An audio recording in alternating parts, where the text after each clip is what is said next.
இன்றைக்கி சக்கரவள்ளி கிழங்கு வச்சு சூப்பரான ஸ்நாக்ஸ் ரெசிபி எப்படி செய்கிறதுன்னு பார்க்கலாமா. அதுக்கு 3 சக்கரவள்ளி கிழங்கு எடுத்துருக்கு. இது ஒரு மண்ணு போக நல்லா வாஷ் பண்ணிவிட்டு வேக வச்சுக்கலாம். லாஸ்ட்டில் உள்ள எட்ஜை கட் பண்ணிவிட்டு தண்ணியும் உப்பும் சேர்த்து நல்லா வேக வச்சுக்கோங்க.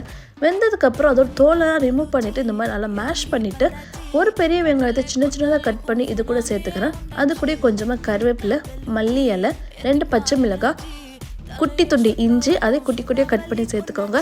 இது கூடயே 1/4 ஸ்பூன் மஞ்சள்தூள், 1/2 ஸ்பூன் மிளகாய்த்தூள், அப்புறம் உப்பு, 1/2 கப்பு கார்ன்ஃப்ளவரு இதெல்லாத்தையும் சேர்த்து நல்லா மிக்ஸ் பண்ணிவிட்டு ஒரு 10 நிமிஷம் நல்லா மூடி வச்சுக்கோங்க. 10 நிமிஷம் கழித்து தோசைக்கல்லில் எண்ணெய் சேர்த்துட்டு நம்ம கட்லெட் ஷேப்பில் நல்லா ஷேப் பண்ணிவிட்டு தோசைக்கல்லில் வச்சு 2 சைடுமே டோஸ்ட் பண்ணி எடுத்திங்கன்னா சூப்பரான ஸ்வீட் பொட்டேட்டோ கட்லெட் ரெடி. இது செய்கிறது ரொம்ப சிம்பிள், டேஸ்ட்டும் சூப்பராக இருக்கும், ரொம்ப ஹெல்த்தியும் கூட. ட்ரை பண்ணி பாருங்கள். அண்ட் இந்த மாதிரி டிஃப்ரெண்ட்டான வீடியோஸ் பார்க்கறதுக்கு நம்ம பேஜை ஃபாலோ பண்ணிக்கோங்க. பாய்.